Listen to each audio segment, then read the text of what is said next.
Ok, gente, sejam todos bem-vindos. Bom dia a todos, um bom dia bem gostoso hoje, né? Meio fresquinho, ainda um tempo de chuva, gostoso de ficar deitado, não é, gente?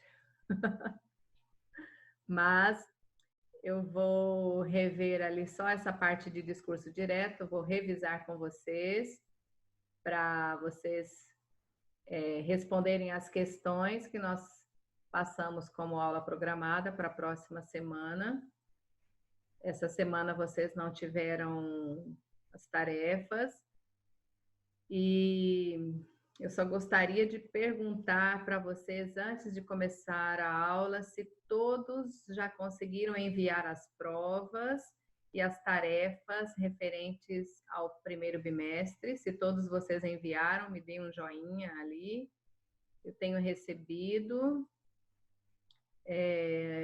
Não estou conseguindo ver todos os e-mails por dia, porque a gente recebe muitos e-mails, e os de ontem à tarde eu não vi isso. Então, se alguém ainda não conseguiu enviar, né, a prova e as atividades referentes ao primeiro bimestre, que são 6 de língua portuguesa, são 6 aulas programadas, me parece, antes da prova, né? São 6 aulas programadas. Então, vocês enviam, se nem todos enviaram, então eu vou pedir para que vocês estejam enviando essas aulas ainda, tá? Certo? Estou com saudades de todos vocês e não vejo a hora de voltar para a escola. E vamos lá, gente. Só vou revisar, então, para quem chegou agora, eu vou revisar o conteúdo de objeto direto, de discurso direto e discurso indireto. Está na página 77. Só que eu vou eu vou compartilhar uma outra tela com vocês, que é essa tela aqui. Só um minutinho.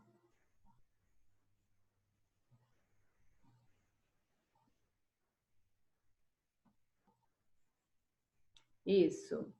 Só para nós lembrarmos aqui, discurso direto, discurso indireto, na hora de vocês produzirem um texto, principalmente para as aulas de produção textual, vocês prestem atenção nos tempos verbais, nos verbos que são utilizados para o discurso direto e os verbos que são utilizados para o discurso indireto. Então, nós temos aqui emprego da primeira pessoa. No discurso direto, temos um exemplo ali. Perdi a bolsa, disse-nos a vizinha. Se eu for transformar essa mesma oração, passando ela para o discurso indireto, ao invés de usar a primeira pessoa do verbo, nós vamos usar terceira pessoa para discurso indireto.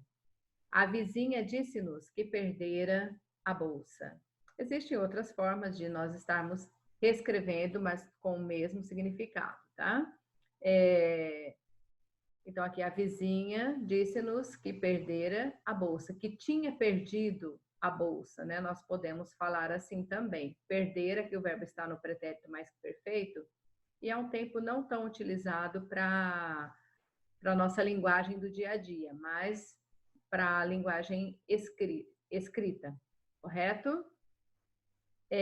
Agora, se nós observarmos aqui, nessa oração, eu não sei onde está a bolsa, disse-nos a vizinha. Observem que o verbo foi usado no presente do indicativo, sei, aqui temos o verbo saber.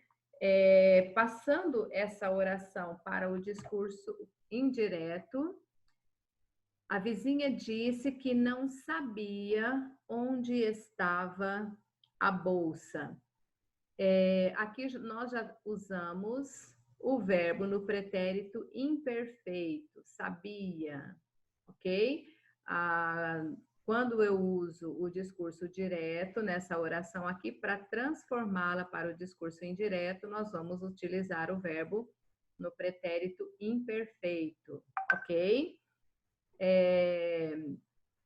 Agora, aqui nesse outro exemplo. Verbo no pretérito perfeito do modo indicativo. Eu não almocei ainda, comentou a moça. Almocei. Eu almocei, tu almoçaste, ele almoçou. Eu vou transformar essa mesma oração para o discurso indireto. Então, eu vou utilizar o verbo no pretérito mais que perfeito do indicativo. Pode ser simples ou pode ser o composto.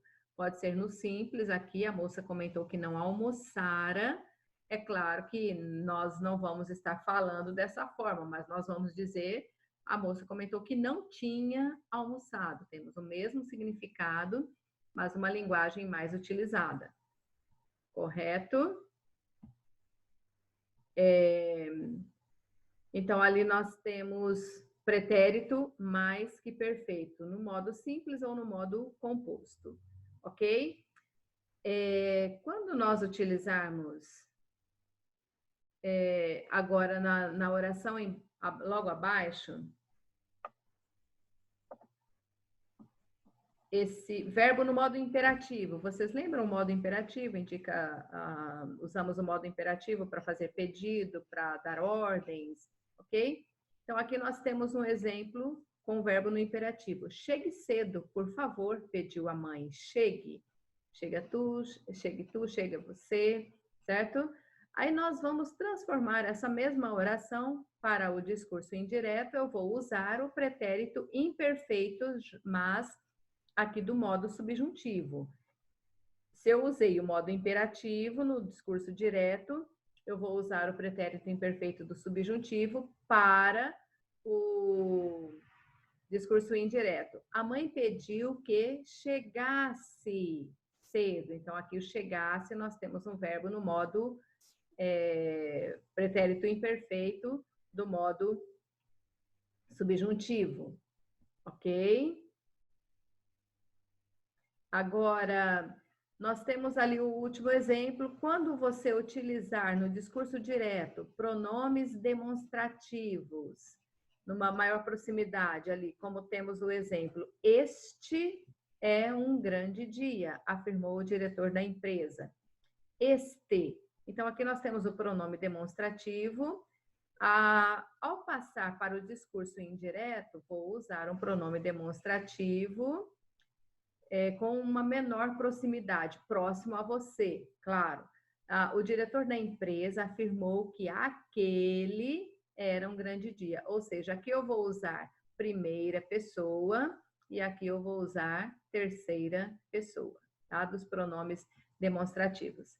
Nós estamos falando isso, mas na questão de estar utilizando os tempos verbais e os pronomes. Só lembrando ali, será que todos se lembram das conjugações verbais, de todos os tempos e modos verbais? Temos lá o modo indicativo, modo subjuntivo e o modo imperativo. Lembrando lá que no modo indicativo dos verbos, quando nós aprendemos a conjugá-los, temos 6 tempos verbais, que é o presente, pretérito perfeito, pretérito imperfeito, pretérito mais que perfeito. Aí temos o futuro do presente e o futuro do pretérito. Agora, no modo subjuntivo, ali nós temos o presente, pretérito imperfeito e o futuro. E o modo imperativo, que aparece ali também, nós temos o imperativo afirmativo e o imperativo negativo, tá? E quando se fala ali dos pronomes, né, o que seria esse pronome? Palavra que acompanha ou substitui um substantivo. No caso ali dos pronomes demonstrativos, eles sempre vão estar acompanhando o substantivo. Ou ele pode ser usado como substantivo também se vier acompanhado de algum determinante. Gostaria que vocês estivessem relembrando, porque eu sempre digo para vocês, as classes gramaticais é extremamente importante que vocês se lembrem delas, né? As 10 classes gramaticais que nós já falamos para vocês. Em todos os conteúdos, quase todos os conteúdos que nós estudamos na língua portuguesa, é necessário que se lembre das classes gramaticais, do que é substantivo, artigo, adjetivo, numeral, pronome, tá? Porque não tem como nós estarmos estudando um conteúdo igual aqui no discurso, direto e indireto, nós temos que saber os verbos. Mas aí eu não consigo, eu não lembro como conjugar todos os verbos em todos os tempos verbais. Então, é necessário que vocês estejam lembrando essa parte ali para que quando vocês forem escrever textos, eles se tornem mais atraentes, não é? Eu sei que tem pessoas ali que gostam bastante de escrever e tem outros que já falam que não gostam, mas sabem, não é? Mas então ali é importante que vocês estejam lembrando desses detalhes ali, porque na hora de escrever um texto, né, se é pedido para vocês um diálogo, então você vai saber que o diálogo temos que usar aqui, primeira pessoa, verbos no pretérito perfeito, modo imperativo, usando pronomes demonstrativos, alguns exemplos aqui, claro. Ok? E se for no discurso indireto, aí vocês vão lembrar, é o narrador, observador que vai estar falando, né? Aqui você usa o narrador personagem. Então, no discurso indireto, você vai contar uma história, então tem que saber quais tempos verbais que eu posso estar utilizando ali. Ok, gente? Aí só temos um exemplo aqui, porque quando nós estudamos os tipos de discurso, nós observamos que você pode, numa questão, eu posso pedir para vocês transformar discurso direto em discurso indireto, ou vice-versa, né? Eu posso pedir, escrever no discurso indireto para você transformar essa mesma oração no discurso direto. Então, aqui tem um exemplo bastante fácil. A menina disse, estou com fome.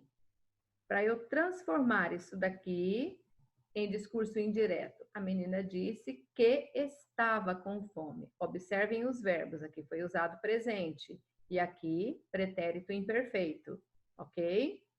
Agora, nesse outro exemplo aqui, se eu coloco para vocês o discurso indireto, Dona Magali perguntou se o Afonso já havia feito macarrão. Perguntou, eu perguntei, tu perguntaste, pretérito perfeito, ok? Aí, para transformar para o discurso direto, eu vou usar o quê? O verbo no presente. O Afonso já fez. Pretérito perfeito aqui, gente, desculpa. O Afonso já fez o macarrão? Perguntou Dona Magali. Eu fiz, tu fizeste, ele fez. Pretérito perfeito. Aqui sim eu uso presente, né? Eu pergunto, é também pretérito perfeito. Desculpa, gente, estou fazendo confusão aqui na minha cabeça com todos os verbos também. Então é isso que vocês precisam estar observando na hora de vocês escreverem. Ah, professora, mas né, eu já sei isso dali. Cada vez que você se dedica um pouco mais, você vai escrevendo textos cada vez melhores, não é? Então, isso é bastante interessante, principalmente na hora que vocês estão fazendo os textos, produzindo os textos de vocês, certo? Igual nós temos no livro, aqui vocês têm bem detalhado que é o discurso direto, os verbos de elocução, que são bastante utilizados, né? Para que vocês lembrem, o que seriam esses verbos de elocução? Verbos que vão mostrar logo em seguida a fala da personagem, no discurso direto. Então, temos ali, sempre após o verbo, os 2 pontinhos, ou mostra a fala da personagem e vem depois, né? Pode aparecer dessa forma aqui, igual temos essa oração, e esse termo vir, né, aqui depois da fala da personagem. Insistia, Bino, certo? Então, isso são verbos de elocução, verbos que mostram a fala de uma personagem do texto, ok?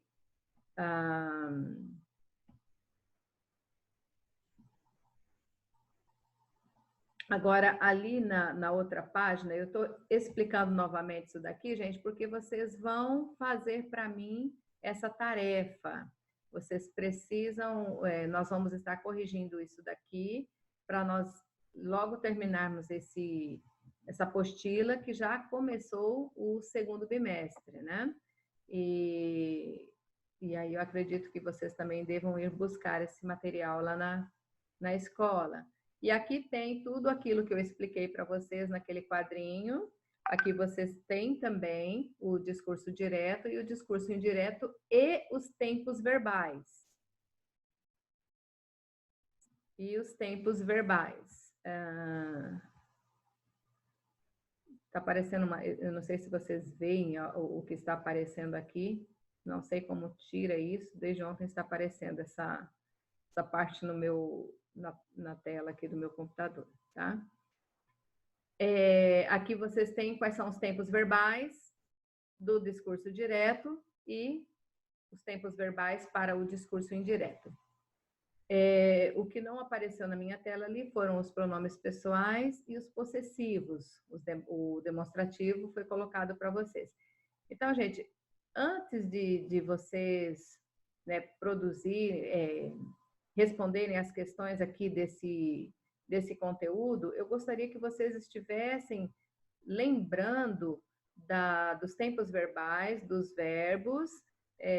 Pesquisem, né, na internet, pesquisem em livros, onde vocês tiverem ali esse material, esse conteúdo, para que vocês estivessem fazendo depois na hora de vocês passarem uma frase do discurso direto para o discurso indireto, tá?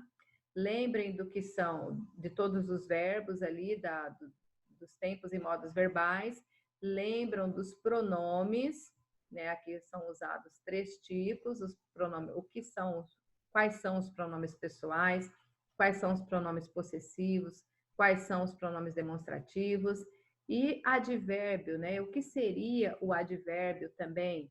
Advérbio de tempo, modo, lugar, intensidade, né? E vários outros que nós temos ali. E quais são eles? Igual que nós temos aqui e cá, que são advérbios de lugar, que indicam lugar, tá? Então, se foi usado esse advérbio aqui e cá, que está próximo da pessoa, nós vamos estar utilizando outro advérbio, mas que esteja já longe da pessoa da pessoa que está falando, ali e lá, ok? Vocês têm o resumo aqui, né, elementos da narrativa, os discurso direto e o discurso indireto, que vocês vão estar lembrando, aqui está bem explicadinho, resumido, todo esse conteúdo, para vocês virem, responderem depois essas questões até aqui, tá? Eu vou pedir para que vocês estejam respondendo as páginas. Então, nós temos ali da página 77 até a página 80, referente a esse conteúdo. E se vocês tiverem dúvidas, alguma coisa, eu sei que o conteúdo não é difícil, mas temos também as aulas do portal para que vocês possam estar assistindo lá. Agora eu vou ver com vocês o início do capítulo. Deixa eu voltar aqui mais um pouquinho. Tem alguns colegas que já fizeram, já me enviaram essa tarefa pronta desse texto, né? Cativo da terra dos reis. Então, ali vocês teriam que também ler esse texto para responder as questões. Espera aí só um pouquinho. Deixa eu achar aqui no meu livro. Voltando mais um. Eu acredito que vocês tenham lido, né? Eu acredito que também que eu tenha falado isso daqui, literatura não tem idade. Quando vocês vão comprar livros, existem ali os livros para educação infantil, para os jovens, adolescentes, para adultos e que existem para todos, né? E aqui vocês viram esse texto e o outro lado do mar. Pergunta que aparecem algumas do conteúdo ali do discurso direto e indireto, aparece para vocês. Então, ali, Cativa em Terra de Reis, aqui, tem a continuidade aqui do texto do Bino, né, dos irmãos dele ali, e conta que um morava na cidade, o outro, aí ele foi visitar os parentes dele lá, e eles mostram que ele aprendeu algumas coisas, e ali ele cita, né, mas o que você aprende lá na escola? Então, ele aprende algo que é totalmente diferente da vida em que os outros que viviam ali do lado do mar. Então, cada um tem o seu tipo de conhecimento, tá? Eu vou apenas explicar as questões, eu não vou estar respondendo com vocês, porque não vai dar tempo. Eu só gostaria de ver se vocês responderam as questões da página 72 e 73. Vocês responderam, só me dê um joinha ali, isso. Se vocês responderam ali, para eu fazer um comentário para nós continuarmos ali. Isso, muito bem. Correto. Joia.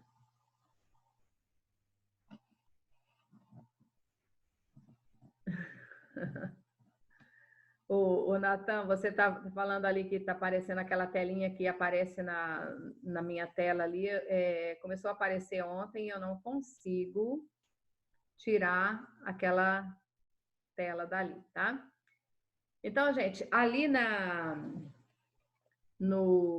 página 72, eu vou apenas falar para vocês, explicar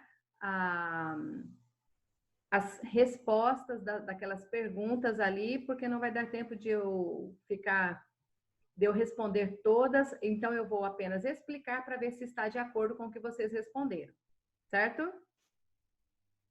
Ali nós temos a primeira pergunta, não, é a terceira pergunta, não é? Quais elementos dos trechos lidos, eu vou compartilhar a tela com vocês.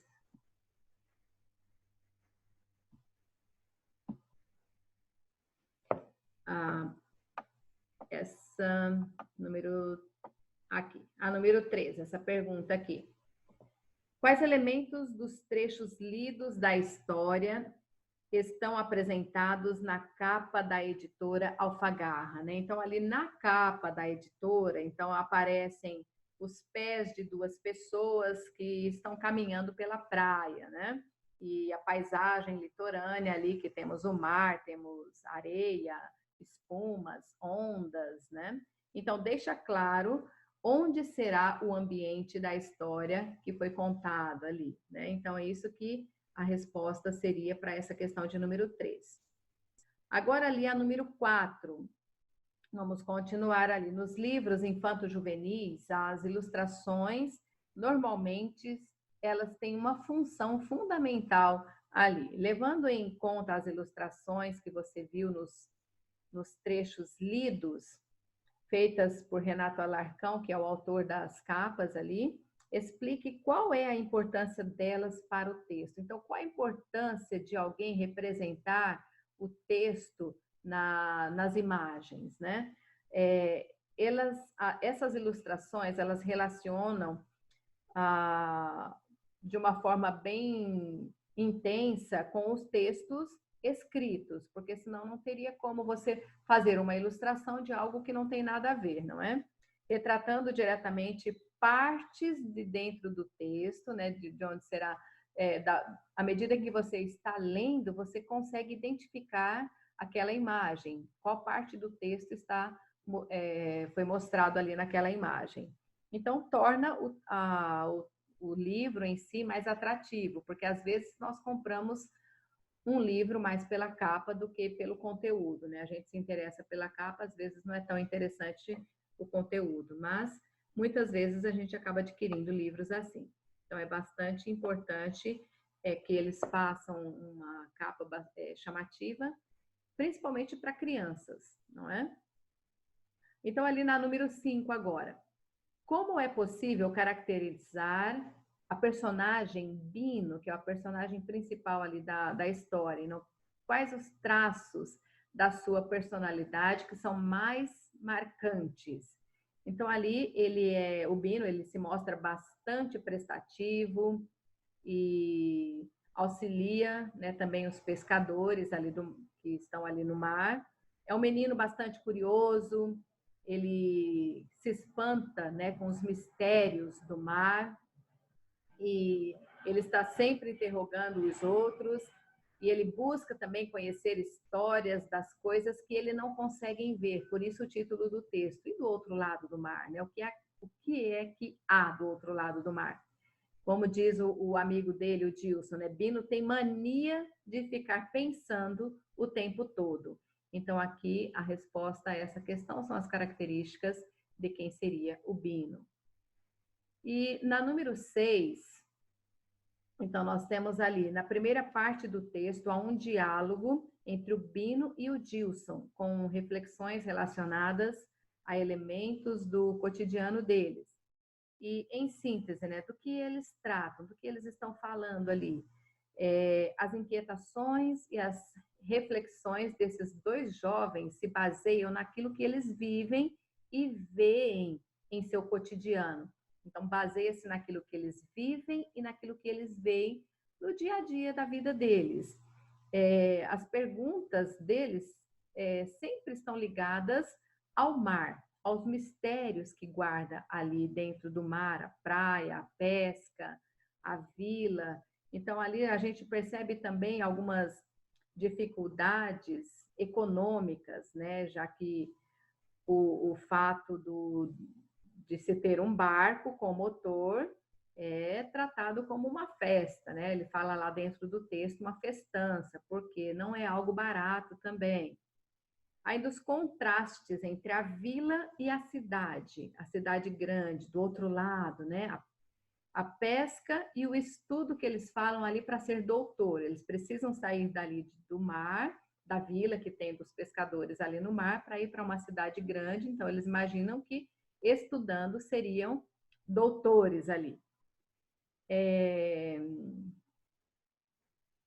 E também eles falam um pouco ali do trabalho manual das máquinas, aquilo que eles fazem.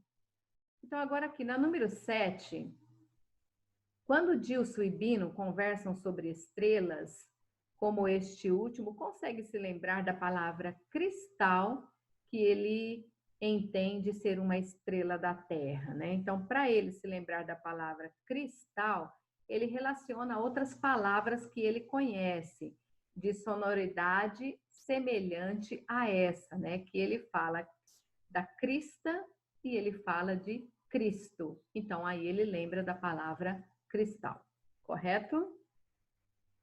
Agora, ali na número 8, né, em sua fala, o que Mané Faustino revela aos dois meninos sobre o outro lado do oceano? É uma curiosidade que eles têm quando eles ficam parados, olhando para o horizonte. Então, eles questionam, né, o que há do outro lado do oceano?